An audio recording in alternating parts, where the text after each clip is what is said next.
यीशु का एक नाम मसीह भी है। आप वचन पढ़िए, हम फिर आगे पढ़ेंगे। 20:4 पढ़िए, प्रकाशित वाक्य 20:4। तो यीशु का नाम मसीह है, तो इसमें इस वचन में हम देख सकते हैं, फिर मैंने सिंहासन देखे और उन पर लोग बैठ गए और उनको न्याय करने का अधिकार दिया गया। मैंने उनकी आत्माओं को भी देखा जिनके सिर यीशु की गवाही देने और परमेश्वर के वचन के कारण काटे गए थे। यानी यहाँ पे याद है, जिनके सिर यीशु मसीह की गवाही के कारण काटे गए। यानी आपके जीवन में अगर यीशु मसीह की गवाही के कारण आप जब यीशु मसीह का नाम बोलते हैं तो आपको प्रताड़ित किया जाता है, आपको मारा जाता है, आपको बोलने नहीं दिया जाता और आपको घर के अंदर भी आवाज नहीं निकालने दिया जाता। मैं जब आज रात में प्रार्थना कर रहा था ऑल नाइट चैन पीरियड में, अभी कल हमारी ऑल नाइट चैन पीरियड थी, तो हम बात कर, मुझे इस बारे में परमेश्वर ने तरस दिया कि परमेश्वर मेरी बहनों को, भाइयों को, बच्चों को घर के अंदर भी मीटिंग नहीं लेने दिया जाता, बाहर चर्च में नहीं जाने दिया जाता। तो परमेश्वर उनके लिए तो द्वार खोल कि बहुत से परिवार ऐसे हैं जिनको बच्चे भी प्रार्थना करने में माँ बाप रोकते हैं उनको, है ना। हमारी बहन लोग ऐसी हैं जो हिम्मत के साथ अपने घर के अंदर जय मसीह की नहीं बोल सकती। उनके लिए परमेश्वर मेरे अंदर ज्यादा तरस डाला। मैंने बात की परमेश्वर, और उनके लिए तो मार्ग, उनके परिवारों को भी तो विश्वास मिलेगा, उनके हृदय, उनके पिताओं के हृदय को, उनके दादा बाबाओं, दादी दादाओं के हृदय को बदल दे। उनके परिवार के जो लोग विरोध करते हैं इस कारण, उनके हृदय को तू नम्र बना, पत्थर हृदय को तू मांस का हृदय बना दे। और ये हम प्रार्थना कर रहे थे और परमेश्वर ने, मैं विश्वास करता हूँ आने वाले दिनों में आपके घरों में ये इस द्वार खोलेंगे। आपके जीवन जो विरोध की आत्मा है वो निकल जाएगी यीशु मसीह के नाम से। तो ये देखिए, गवाही देने के कारण आप जो भी कष्ट उठाते हैं, जिनके गर्दन काटी गई हैं यीशु, उनके लिए स्पेशल कुछ प्रतिफल है। यहां स्पष्ट लिखा हुआ है, गवाही देने और परमेश्वर के वचन के कारण काटे गए थे। देखिए, हम ये जानते हैं जब रैप्चर हो जाएगा, अभी मैं आपको बताता हूं, अंत का समय चल रहा है, दुनिया का अंत होने वाला है, लेकिन अंत होने से पहले पहले एक समय आएगा जो अनुग्रह का समय खत्म हो जाएगा, यानी हम जो विश्वास से उद्धार पाए वो समय खत्म हो जाएगा। और ये जब क्लेश काल चालू होगा उससे पहले मसीह लोगों को उठा लिया जाएगा, है ना। परमेश्वर बादलों पर हमें लेने आएंगे और वो हमको लेके जाएंगे। उसके बाद होगा, दो पार्ट होगा क्लेश काल, 3.5 साल का एक क्लेश काल होगा, 3.5 साल का दूसरा क्लेश काल होगा। अब उस क्लेश काल में अनुग्रह तो रहेगा नहीं, अनुग्रह तो रहेगा नहीं, फिर क्या है, कुछ मसीह भी बचेंगे। देखिए, सभी मसीह तो नहीं जाएंगे। मैं ऐसा कहना चाहता हूं कि जो मसीह यीशु को जानते हैं, सुसमाचार को जानते हैं, लेकिन पूरी तरह ईमानदारी से मसीह जीवन नहीं जी रहे हैं। अभी उनको वो ये सोच रहे थे कि ना परमेश्वर ने बचा लिया, लेकिन मसीह प्रभु में अपना जीवन नहीं जी रहे हैं, ईमानदार संसार में भी अपना जीवन जी। मेरा मकसद ये है, पवित्र आत्मा आपको कैसे सिखाना चाहता है, आप अपने जीवन में ईमानदारी से परमेश्वर के साथ कैसे चल सकते हैं। संसार को अलग करके देखिए और परमेश्वर के राज्य को अलग करके। अभी काफी दिनों से देखिए, हमारे बच्चे वाटर पार्क में जाने की जिद करते हैं, वाटर पार्क जाने, क्योंकि संसार अड़ोसी पड़ोसी जाते हैं ना, तो हमारे बच्चे भी जिद करते हैं। मैं वहां वाटर पार्क में गया तो देखिए क्या देखा, वाटर पार्क पे गेट पर एक बड़ा अजगर बनाया हुआ है। मैंने उसको देखा, गेट पर शैतान के रूप में, जैसे शैतान डेविल होते हैं बड़े बड़े, ऐसे 25 फीट ऊंचे ऐसे नरक के प्राणी होते हैं, ऐसे बॉडीगार्ड बना रखे। फिर अंदर गेट से गए तो अंदर गेट पे भी वही दृश्य है, और ऐसे जो होते हैं डेंजर का चिन्ह बना के रखते हैं, कंकालों का, ऐसे पूरे पार्क में ऐसे चिन्ह बना रखे। अंदर जाके देखा, सब लोग, जितने भी लोग हैं, सब लोग, आप ये देखिए, मैंने ऐसा महसूस किया कि सब लोग जो मूसा के टाइम पे, जब मूसा आज्ञा लेने चला गया 10 आज्ञा पहाड़ पर, तो नीचे लोगों ने क्या किया था, नीचे लोगों ने क्या किया था, सब लोग नंगा नाच रहे थे, अर्धनग्न कपड़ों में डांस कर रहे हैं और दूसरी मूर्ति पूजा कर रहे हैं, दूसरी मूर्ति बना ली। ऐसे ही ये सब, ऐसा मैं ये महसूस करने लगा कि ये सब नरक का एक पूरा पार्ट है, और शैतान परमेश्वर के विरुद्ध में ये प्लान किया हुआ है कि आ जाओ इसके अंदर और पूरा महोत्सव करो, आनंद करो, और तुम नाचो गाओ, कुछ भी करो। वहां जाने के द्वारा मैंने महसूस किया कि सचमुच में शैतान ने एक बड़ा साम्राज्य खड़ा किया हुआ है। हम जो बाहर दुनिया बहुत तरह की बदली हुई है, आप अंदर से देखेंगे तो पता चलेगा कि वास्तव में शैतान ने कब्जा किया हुआ है लोगों पर। हम लोगों को देखिए, अब ये लोग नहीं देख सकते, ये कौन देख सकता है? जो मसीह के लोग होते हैं, आत्मिक लोग होते हैं, वो इस फर्क को महसूस करते हैं। और मैंने निश्चय किया, ठीक है, आपने एक बार देख लिया, अब कभी लाइफ में कभी ये चीजें नहीं देखी, कभी एंजॉय नहीं करना। तो याद रखिए, जहां भी लुभावनी बातें हैं, जहां भी आपको संसार दिख रहा है, यहां चलिए, वो शैतान का जाल है भाई साहब, जाल है। एक बार आप उनमें अगर मजबूत विश्वासी नहीं हैं, अगर आप वचन के पक्के नहीं हैं, तो याद रखिए कुछ चीजें आपको आकर्षित कर लेंगी, आकर्षित कर लेंगी। हम कहां शैतान को कमजोरी मालूम है हमारी, पता है। आप किसकी बात मानोगे? शैतान जानता है। वो बाहर से लोगों को नहीं लाएगा, आपको कमजोर करने के लिए आपके अंदर के लोग, आपके बच्चों को इस्तेमाल करेगा। पापा मुझे लैपटॉप दिला दो, ठीक है बेटा दिला देता हूं। एप्पल का चाहिए, एप्पल का लैपटॉप तो 25,000 से काम चलता है, लेकिन एप्पल का 1.5 लाख 2 लाख रुपए का आता है। बेटा बच्चों के प्यार में कर्ज लेता है। ऐसे बहुत सारी कहानियां हैं, बच्चों की वजह से फैमिलियां टूट जाती हैं, खत्म हो जाते हैं। बच्चों की इच्छाओं को पूरा करते करते लोग क्या हैं, विनाश में चले जाते हैं। क्यों? इतना खर्च हो जाता है। बहुत सारे लोगों ने सुसाइड करते देखा है। इसलिए मैं कहना चाहता हूं, शैतान हमेशा अपने लोगों का इस्तेमाल करता है जिनसे आप प्रेम करते हैं, और वो उनकी कमजोरियों को जानता है। हालेलुया। तो हमारा परमेश्वर वचन में कहता है कि जिन्होंने उसके लिए गर्दन कटाई है, गले कटाए हैं, और जिन्होंने ना उस पशु की और ना उस मूर्ति की पूजा की और ना उसकी छाप अपने माथे पर हाथों पर ली, वो जीवित होकर मसीह के साथ 1000 वर्ष तक राज करते रहेंगे। स्पेशल जो रैप्चर के बाद में जो लोग बचेंगे, और जिन्होंने पहले भी गर्दन कटाई और जो बाद में बचेंगे, बहुत सारे मसीह बच जाएंगे, लेकिन जब वो हम रैप्चर में होकर चले जाएंगे लोग, तो वो सोचेंगे अरे मसीह लोग तो चले गए, हम रह गए, हम कैसे हैं? लेकिन उनमें से कुछ ग्रुप ऐसा होगा जो अपनी गर्दन कटाएंगे, अपनी जान देंगे। ऐसे लोग परमेश्वर के सामने खड़े होते हैं। ये उनके बारे में। तो यहां वचन में स्पष्ट लिखा हुआ है, वो जीवित होकर मसीह के साथ 1000 वर्ष तक राज करेंगे, यानी मसीही के साथ। तो हमारे परमेश्वर का नाम एक मसीह है, उद्धार करता है। तो मसीह के साथ, यानी हम नाम की चर्चा कर रहे थे, इसलिए नाम बड़ा महत्वपूर्ण है। देखिए बाइबल में आप देखेंगे तो नाम का बड़ा इंपॉर्टेंट है। आप नाम को पकड़ लीजिए। एक समय था, मैं आपको बता, सिर्फ आपको सिखाने के लिए बोल रहा हूं, एक समय था जब यीशु नहीं था इस दुनिया में। यीशु नहीं था। यीशु से पहले कौन था? यहोवा का नाम इस्तेमाल होता था। अब क्या है? अब यहोवा नाम नहीं है भाई साहब।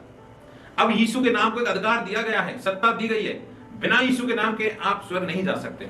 तो अभी यीशु का नाम बहुत महत्वपूर्ण है। आप यहोवा के नाम से आप प्रार्थना नहीं करते, और एक समय आएगा, वो समय आएगा जब मसीह का नाम उठा। हमारा परमेश्वर सब कुछ, वही आदि है, वही अंत है, वही पहला है, वही लास्ट का है, और वही आदि है अनंत सब कुछ, यानी यीशु मसीह सब कुछ। तो हमारा परमेश्वर का नाम अल्फा और ओमेगा भी है, आदि और अंत भी है ना। तो मैं ये कहना चाहता हूं, जिससे जिंदगी शुरू होती है और जहां अंत होता है, वही हमारे जीवन का मूल है। ये यीशु ही शुरू है और अंत है। मैं आप लोगों के साथ में एक छोटी सी बात शेयर करना चाहता हूं, गवाही है, लेकिन मैं कहना चाहता हूं एक समय ऐसा भी आएगा, ये आकाश है ना, ये आकाश कागज की तरह लपेट दिया जाएगा। कागज की तरह इसको लपेट दिया जाएगा। आकाश नहीं रहेगा, ये प्रभु को आता है लपेटना। कभी हमने सोचा कि कभी हम ऐसे आमने सामने देख के बात करेंगे? कभी हमने सोचा, जब आप पैदा हुए, जब मोबाइल नहीं था, ये दुनिया में ये क्रांति नहीं आई थी, तभी सोचा था कि हम इतनी दूर बैठे हुए बातें करेंगे, एक दूसरे नहीं सोचा था ना। आज हम बात कर रहे हैं, तो ये बात भी हम नहीं जानते कि परमेश्वर कैसे लपेटेगा आकाश को। ये पृथ्वी धूल की तरह खत्म हो जाएगी, पृथ्वी नहीं रहेगी, और ये 1000 वर्ष के शासन के बाद में होगा। ये हमारे हम चले जाएंगे, उसके बाद 1000 वर्ष का शासन दुनिया में आएगा। उसके बाद फिर से शैतान लड़ाई करेगा, फिर शैतान को स्थायी रूप से डाल दिया जाएगा नरक के अंदर। उसके बाद ये सब होगा, धरती और आकाश खत्म। और प्रभु के दास ने दर्शन देखा था कि परमेश्वर में यीशु मसीह अंत में देखा, यीशु मसीह उसके अंदर समा गए। तो यीशु परमेश्वर एक ही है, पिता पुत्र पवित्र आत्मा।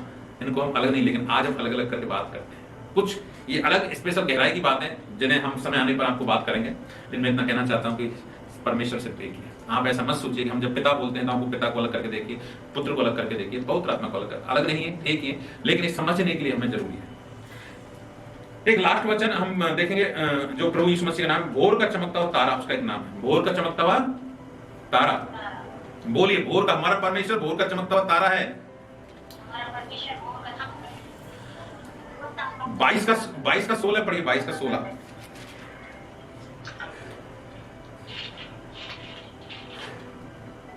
मुझे यीशु ने अपने स्वर्गदूत को इसलिए भेजा कि तुम्हारे आगे कलीसियाओं के विषय में इन बातों को दिखाई दे।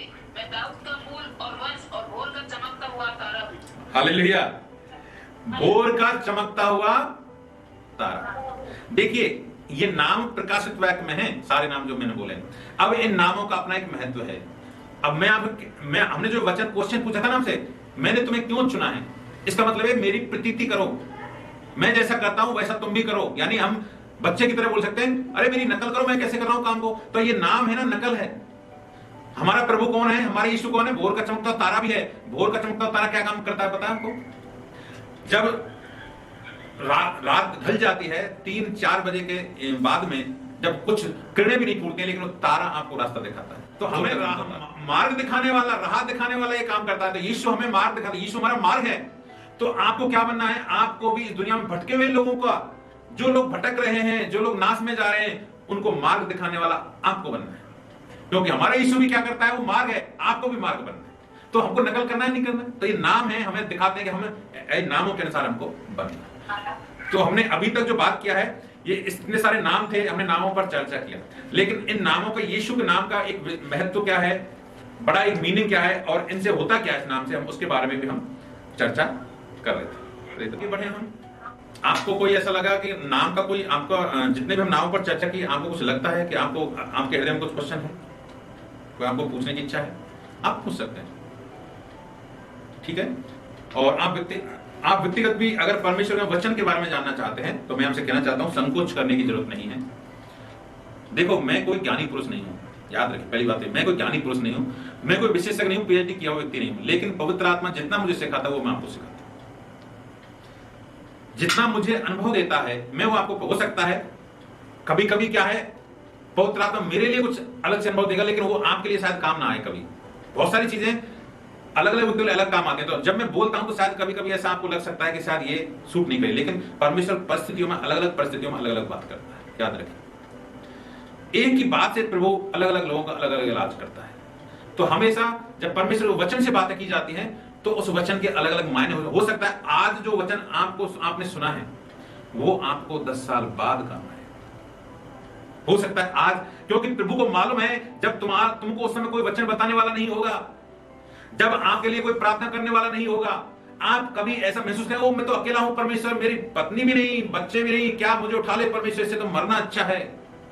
ऐसा फीलिंग आता है कभी कभी लाइफ में, ऐसा फीलिंग आता है जब हम दुख में होते हैं, जब हम तकलीफ में होते हैं, जब शारीरिक पीड़ा में होते हैं, तो हम मसीह लोग ये सोचते हैं, वो प्रभु से अच्छा तो तू ले जा, अब तो तू रैप्चर ही कर ले, है ना, हम ये प्रार्थना करते। लेकिन जब ऐसी परिस्थितियां आती है ना, तब ये वचन जब सुनते हैं, उस समय ओ एक बार भाई ने ऐसा बोला था, एक बार मैंने ये सुना था, एक बार मैंने ये गवाही सुनी थी, और वो वचन आपके जीवन में फिर जीवन लाता है, आपके प्राण को नया करता है, नए आपके प्राण को एकदम नया स्फूर्त ताजा बना देता है। आपके मन में वो बात आती है, प्राण में जाती है, आत्मा ताजा हो जाती है, और जैसे ही आत्मा वचन जाता है, आत्मा जिंदा होकर वापस सामर्थ्य के साथ लड़ती है। तो ये वचन है ना, आपके लिए जरूरी है।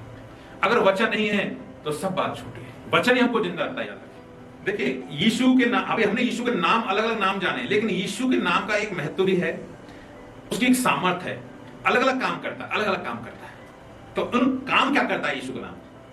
आपके लिए क्या काम किया? आप जब बीमार थे, जब आप इस दुनिया में अकेलापन में, कुछ भी आपके लिए काम नहीं कर रहा था, यीशु ने आपको शांति दी, आपको चंगा किया, आपको बचाया। तो यीशु ये काम क्या करता है, इस बारे में कुछ वचनों से हम देखेंगे। वचन जो बोलता है वो ज्यादा सच होता है। हालेलुया। तो हमने कुछ बातें की हैं, हालांकि जो यीशु का मेन काम क्या है, यहावे, जो यीशु जो अपने आप में, जो यीशु शब्द है हिंदी का, वो यहावे शब्द से निकला है, उसका मतलब ही होता है बचाने वाला। यीशु बचाता है, उद्धार करता है। तो हमने ये कई वचन में पढ़ सकते हैं, मैं उन वचनों को आपको नहीं पढ़ाऊंगा अभी, लिख सकते हैं आप चाहे तो, फिलिपियो 2:9-10, मत्ती 1:21, लूका 1:31 और निर्गमन 3:14। ये इन वचनों में हम देख सकते हैं कि यहावे बचाता है, उद्धार करता है, ठीक है। और आप लिखते भी नहीं है तो बाद में जब हम वीडियो डालते हैं उसको थोड़ा सुन लिया करो, क्योंकि हम उनमें वचनों को फिर आप डायरी लेकर, जब वीडियो सुनते हैं तब भी आप डायरी लेकर बैठा करो, भाई कौन से वचन है, क्योंकि कभी भी हमारे पास में जो लिखा हुआ हमारा हाथ कमेंट है वो हमारे पास ज्यादा लंबे समय तक रहता है, और फिर जब लिखते हैं तो याद भी रहता है, अच्छा ये बातें हमने लिखी है। आज मैंने पहले भी आपको बताया था, जब पुरानी बहुत सारी 10-15 साल पहले वाली डायरी, उनसे मैंने आपको बहुत सारी बात बताई, वो मेरे पास है तो मैंने आपको बताया। अगर वो नहीं होती तो मैं कैसे बताता, मैं खुद भूल जाता कि कौन कौन सी गवाही है, कौन कौन सी मेरे लिए भविष्यवाणी किया। तो लिखना बड़ा महत्वपूर्ण है। अच्छा, नासरत का यीशु, अगर हम 10 को पढ़ें तो उसमें लगा, जब उसने यरूशलेम में प्रवेश किया तो सारे नगर में हलचल मच गई और लोग कहने लगे ये कौन है, कौन है, कौन है। हालेलुया। अब यहां जैसा यीशु का मतलब, यीशु का जो मीनिंग है, यीशु का महत्व क्या है, यानी यीशु के नाम से हलचल मचती है। हालेलुया। क्या होती है, ऊपर वचन में क्या लिखा है, जब उसने यरूशलेम में प्रवेश किया तो सारे नगर में हलचल मच गई और लोग कहने लगे ये कौन है। मैं आपसे कहना चाहता हूं, जब आपके जीवन में यीशु आया तो आपके जीवन में हलचल मची या नहीं मची?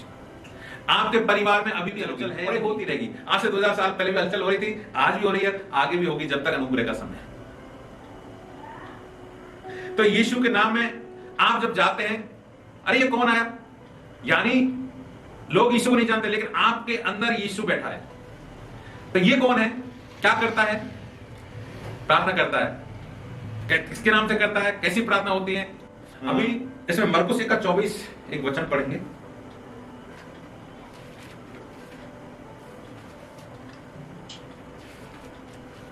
मरकुस 1:24। उसने चिल्लाकर कहा कि यीशु नासरी, हमें तुझसे क्या कहा, क्या तू हमें नष्ट करने आया है? मैं तुझे जानता हूँ, तू कौन है, परमेश्वर का पवित्र जन। हालेलुया, प्रेज द लॉर्ड,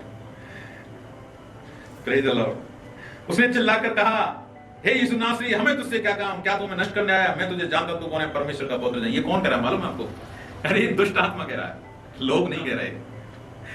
आपके आसपास के दुष्ट आत्माएं आपको जानती हैं आप कौन है, लेकिन लोग नहीं जानते, बड़ी विडंबना है। आपकी दौसा की दुष्ट आत्माएं जानती हैं, गंगापुर की दुष्ट आत्माएं जानती हैं, उलूपुरा और भरतपुर की दुष्ट आत्मा जानती है कौन है, लेकिन लोग नहीं जानते। हालेलुया। दुष्ट आत्मा कह रहा है कि हे यीशु नासरी, हमें तुझसे क्या, देखो दुष्ट आत्माएं व्यक्तिगत चीजें जानती है, ये नासरत का है, हे यीशु नासरी, हे यीशु नासरी। यीशु के साथ नासरी शब्द जोड़ा, मसीह शब्द नहीं जोड़ा दुष्ट आत्मा ने, नासरत का था। तो बेसिक चीज को दुष्ट आत्मा बेसिक चीज को जानती है। कभी कभी क्या होता है, जब मैं एक सामान्य भाषा में समझाऊं आपको, जब लोगों में देवी देवता आते हैं, भूत आते हैं, तो बोलते हैं तुम्हारे पुरखा था, मैं वो मर गया और मैं, तुम मेरी पूजा करो, चबूतरा बनाओ, मैं तुम्हारा, वो तो भाई था, दादा था, तुम मेरी पूजा नहीं करे। अरे भाई भाई कोई नहीं होती, सब दुष्ट आत्मा होती, सब चीज जानती है, क्योंकि जब हम नहीं तो उससे पहले दुष्ट आत्माएं थी। जब हम इस दुनिया में नहीं थे उससे पहले भी ये लोग थे, दुष्ट आत्मा हैं। और याद रखिए, जब दुनिया नहीं बनी उससे पहले भी श्रापित स्वर्गदूत थे, वो दुनिया की उत्पत्ति को भी जानते हैं। आपकी 50 पीढ़ी से पहले का आपका दादा परदादा कौन था, परदादा परदादा परदादा परदादा का परदादा, उसको भी जानते हैं कौन है, और वो कैसे मरा, उसने क्या किया, सब चीज जानते हैं। तो बोलते हैं, हमारे अज्ञान होने का फायदा उठाते हैं, हम प्रभु के पास नहीं होते ना। अरे देखो तुम्हारा एक परदादा मर गया था, उसने तुमने उसको वहां नहीं नुआ के लेके आया, तुमने देवता का चबूतरा नहीं बनवाया, ये नहीं करवाया, तो तुम्हें ये वो कर रहा है। ये कोई तुम्हारे भाई बंधु नहीं है भाई साहब, ये कोई तुम्हारे पुरखा नहीं है, ये तो दुष्टात्मा है, क्योंकि इनको मालूम है, तुम्हें तो पता है नहीं कि हमारे पुरखा कौन थे, कैसे मरे। इनको पता है कि ऐसे मरे, तो अरे अब इनको बोलते चलो हम इनकी पूजा करवाते हैं। तो शैतान ये की काम तो करता है, पूजा करवाना चाहता है हमसे।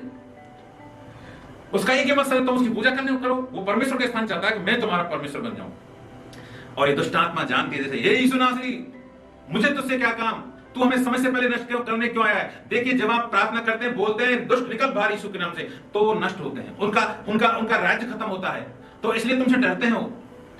इसलिए जब तुम जाते हो किसी शहर में, तुम किसी गांव में जाते हो, प्रार्थना के लिए जाते हो, दुआ करने के लिए जाते हो, तो दुष्ट आत्मा को पहले पता चल जाता है, दुष्ट आत्मा को पहले पता चल जाता है कि आ रहे हैं ये प्रभु के लोग, तो वो तुम्हारे ऊपर अटैक करने की कोशिश करते हैं। इसलिए याद रखो, जब भी अपने घर से बाहर निकलो, परमेश्वर की सेवा करने के लिए निकलते हो, तो अपने आप को प्रभु यीशु मसीह में नजदीक होकर चलो, प्रभु यीशु मसीह के लहू में ढककर चलो।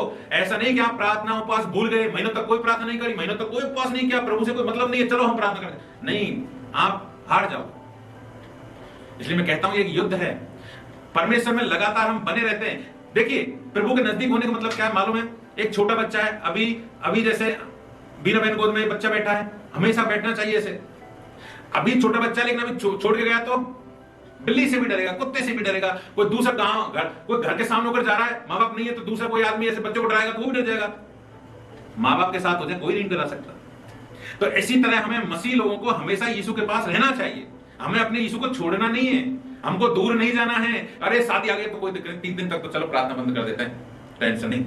खाना यार शादी ब्याह में तो शामिल होना पड़ता है ना कभी कभी, हम कभी नॉर्मल ले लेते। अरे बर्थडे मनाते हैं, नहाने चलते हैं, एंजॉय करते हैं, 7 दिन चले गए, फिर भूल गए परमेश्वर। अरे कहीं भी जाइए आप, यीशु को नहीं छोड़ना।